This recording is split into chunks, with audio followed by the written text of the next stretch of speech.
This came from the president this morning on social media. It looks like we've lost India, and Russia for that matter, to deepest, darkest China.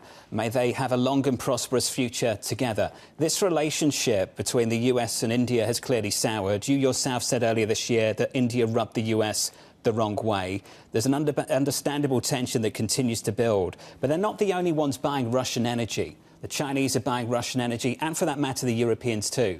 And I think there's a sense from the Indian side, Mr. Secretary, that they feel singled out, perhaps unfairly. What's your comment, your message for them this morning?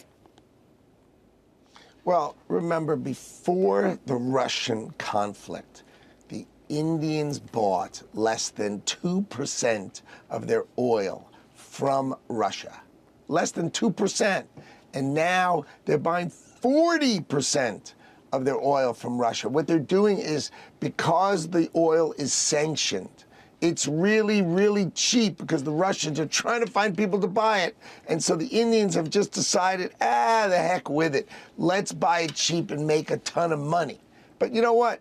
That is just plain wrong. It's ridiculous. And they either need to decide which side they want to be on. You know, what's funny is, remember, the Chinese sell. The Chinese, well, we're always willing to talk. The Chinese sell to us. The Indians sell to us. They're not going to be able to sell to each other. We are the consumer of the world. People have to remember, it's our $30 trillion economy that is the consumer of the world. So eventually they all have to come back to the customer, because we all know eventually the customer is always right.